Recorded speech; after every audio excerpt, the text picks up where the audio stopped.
ಹೇಗಿದೆ ಬಾಳೆಗೊನೆ ಎಲ್ಲ? 50 ರೂಪಾಯಿ ಜೋಡಿ. ಜೋಡಿ ಹೆಂಗೆ ಜನ ತಗೋತಾ ಇದ್ದಾರಾ? ಸುಮಾರು ತಾಂತ ಇದ್ದಾರೆ. ಓಕೆ, ಅಂದ್ರೆ ಕಳೆದ ವರ್ಷ ಹೇಗಿತ್ತು, ಈ ವರ್ಷ ಹೇಗಿದೆ? ರೇಟ್ ಏನಾದ್ರೂ ಜಾಸ್ತಿ ಆಗಿದೆಯಾ ಹಬ್ಬ ಅಂತ? ಎಷ್ಟೆಷ್ಟಾಗಿದೆ? ಅದೇ 10 ರೂಪಾಯಿ ಹೆಚ್ಚಾಗಿದೆ ಅಷ್ಟೇ. ಓಕೆ, ಬರ್ತಾ ಇದ್ದಾರೆ ಜನ. ಪರವಾಗಿಲ್ಲ. 350 ರೂಪಾಯಿ ಸಾವಂತಿಗೆ ಐತೆ. ಹಾ.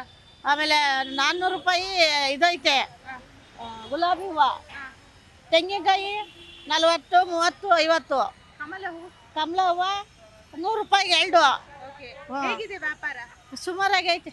ಮೇಡಮ್, ಈಗ ವರಮಹಾಲಕ್ಷ್ಮಿ ಹಬ್ಬದ ಸಂಭ್ರಮ, ಎಷ್ಟು ಸಂಭ್ರಮವನ್ನು ವ್ಯಕ್ತಪಡಿಸ್ತಾ ಇದ್ದೀರಾ? ನಮಗೆ ಹೆಣ್ಮಕ್ಳಿಗೆ ಖುಷಿ ಅಲ್ಲ ವರಲಕ್ಷ್ಮಿ ಹಬ್ಬ ಅಂತ ಅಂದರೆ. ಮನೇಲಿ ಗೆಸ್ಟ್ ಬರ್ತಾರೆ, ಫ್ರೆಂಡ್ಸ್ ಬರ್ತಾರೆ, ಅವ್ರಿಗೆಲ್ಲ ಕುಂಕುಮ ಕೊಟ್ಟು ದೇವರ ಅಲಂಕಾರ ಮಾಡಿ ಪೂಜೆ ಮಾಡ್ತೀವಿ. ಈಗ ಲಕ್ಷ್ಮಿನ ಹೇಗೆ ಕೂರಿಸ್ತೀರಾ ಮ್ಯಾಮ್? ಲಕ್ಷ್ಮಿ ಬಗ್ಗೆ ಹೇಳೋದಾದ್ರೆ ಲಕ್ಷ್ಮಿನ ಒಬ್ಬೊಬ್ರು ಒಂದೊಂದು ಥರ ಹೇಳ್ತಾರೆ. ನಮಗೆ ಯಾವ ಪದ್ಧತಿ ಮಾಡ್ಕೊಂಡು ಬಂದಿದ್ದೀವಿ ಆ ಥರ ನಾವು ಕೂರಿಸ್ಬಿಟ್ಟು ಮಾಡ್ತೀವಿ. ಈಗ ಮಾರ್ಕೆಟ್ಗೆ ಬಂದಿದ್ದೀರಾ, ಯಾವ ರೀತಿ ಇದೆ ದರ ಎಲ್ಲ? ಸೊ ಏನೆಲ್ಲ ಖರೀದಿ ಮಾಡ್ತೀರಾ?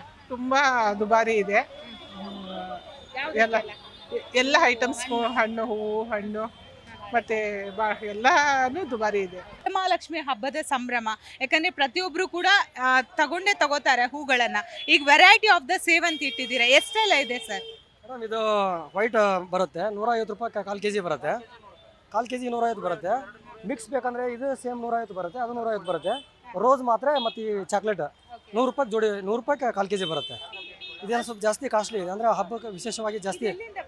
ಇದೆಲ್ಲ ಚಿಕ್ಕಬಳ್ಳಾಪುರ, ಹಿಂಗೆ ದೂರಿಂದ ಬರುತ್ತೆ. ಚಿಕ್ಕಬಳ್ಳಾಪುರ ಇಲ್ಲ KR ಮಾರ್ಕೆಟಿಂದ ತರಿಸ್ತೀವಿ. ಸರ್, ಈಗ ವರಮಹಾಲಕ್ಷ್ಮಿ ಹಬ್ಬಕ್ಕೆ ಯಾವ ಹೂನ ಖರೀದಿ ಮಾಡ್ತಾರೆ? ಆಲ್ಮೋಸ್ಟ್ ಆಗಿ ಅತಿ ಹೆಚ್ಚಾಗಿ ಹೋಗುವಂತದ್ದು ಯಾವುದು? ಸೇಲ್ ಆಗುತ್ತೆ ಮೇಡಮ್, ಅತಿ ಹೆಚ್ಚು ಜಾಸ್ತಿ ಸೇಲ್ ಆಗೋದೇ ವೈಟ್ ಹೂವು ಜಾಸ್ತಿ. ಏನೋ ವಿಶೇಷತೆ, ಅದು ಏನೋ ಒಂಥರ ಚೆನ್ನಾಗಿ ಕಾಣುತ್ತೆ, ಎಲ್ಲರಿಗೂ ಅಟ್ರಾಕ್ಟ್ ಆಗಿ ಕಾಣುತ್ತೆ. ಬಟ್ ಮತ್ತು ಅದರಲ್ಲಿ ಅದು ಚಾಕ್ಲೇಟ್, ಈ ಚಾಕ್ಲೇಟ್ ಹೋಗುತ್ತೆ ಮತ್ತು ಎಲ್ಲನೂ ಕೂಡ ಮಿಕ್ಸ್ ಆಗಿ ಹೋಗುತ್ತೆ. ಬಟ್ ಜಾಸ್ತಿ ವ್ಯಾಲ್ಯೂಬಲ್ ಇರೋದು ಜಾಸ್ತಿ ವೈಟ್ ಹೂವಿಗೆ. ಸರ್, ಈಗ ವರಮಹಾಲಕ್ಷ್ಮಿ ಹಬ್ಬಕ್ಕೆ ಆ ಕಮಲ ಹೂ ಬಹಳಷ್ಟು ಆದ್ಯತೆ ಇರುವಂತದ್ದು, ಲಕ್ಷ್ಮಿಗೆ ಇಟ್ಟೇ ಇಡ್ತಾರೆ. ಸೊ ಕಮಲ ಹೂ ಹೇಗಿದೆ, ಎಲ್ಲಿಂದ ತರ್ತೀರಾ ಸರ್? ಜನ ಹೇಗೆ ಖರೀದಿ ಮಾಡ್ತಿದ್ದಾರೆ? ಮೇಡಮ್, ಇದನ್ನ ನೈಟಲ್ಲೇ ಹೋಗ್ಬೇಕು ಮೇಡಮ್. ರಾತ್ರಿ ಎಲ್ಲ ನಿದ್ದೆ ಇಲ್ದೇ ಹೋಗಿ ಮಾರ್ಕೆಟಲ್ಲಿ ನಿಂತ್ಕೊಂಡು ಅಲ್ಲೆಲ್ಲ ರೇಟ್ ಹರಾಜು ಕೂಗಿನ ಮೇಲೆ ನಮ್ಗೆ ಅದು ಸಿಗುತ್ತೋ ಬಿಡುತ್ತೋ ಅದನ್ನ ಗೊತ್ತಿರಲ್ಲ. ಮತ್ತೆ ಮೋಸ ಮಾಡ್ತಾರೆ ಅಂತ ಗೊತ್ತಿರಲ್ಲ. ಬಾಕ್ಸ್ ಸಮೇತ ಇದು ಐಸ್ ಬಾಕ್ಸಿಂದ ಬರುತ್ತೆ. ನಮಗೆ ಗೊತ್ತಾಗಲ್ಲ ಹೂ ಹೆಂಗಿರುತ್ತೆ ಅಂತ ಗೊತ್ತಾಗಲ್ಲ.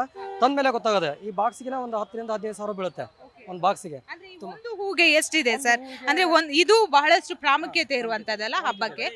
ಲೋಟಸ್ ಲಕ್ಷ್ಮಿ, ವರಮಹಾಲಕ್ಷ್ಮಿಗೆ ಇಟ್ಟು ಪೂಜೆ ಮಾಡಲೇಬೇಕು. ಈ ಹೂ ಈ ಹೂ ತೊಗೊಂಡಿಲ್ಲ ಅಂದ್ರೆ ಪರವಾಗಿಲ್ಲ, ಬಟ್ ಲೋಟಸ್ ಕಮಲ ಹೂ ತೊಗೊಂತಾರೆ. ಅದು ವಿಶೇಷವಾಗಿ ಲಕ್ಷ್ಮಿ ಕುಂದ್ರಂಥ ಜಾಗ, ಅದಕ್ಕೆ ಇದನ್ನು ಜಾಸ್ತಿ ಯೂಸ್ ಮಾಡ್ತಾರೆ.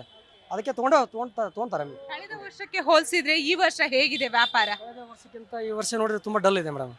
ತುಂಬ ಯಾಕೆ ಗೊತ್ತಿಲ್ಲ, ಒಟ್ಟಿನಲ್ಲಿ ರೈಡ್ ಮಾಡಿದ್ರಲ್ಲ, ಇದು DK ಶಿವಕುಮಾರಿಂದ ಸ್ವಲ್ಪ ಇದು ಏನೋ ಫುಟ್ಪಾತ್ ಎಲ್ಲ ತೆರವುಗೊಳಿಸಿದ್ರಲ್ಲ, ಅದರಿಂದ ಸ್ವಲ್ಪ ಎಫೆಕ್ಟ್ ಇದೆ ಅನಿಸುತ್ತೆ.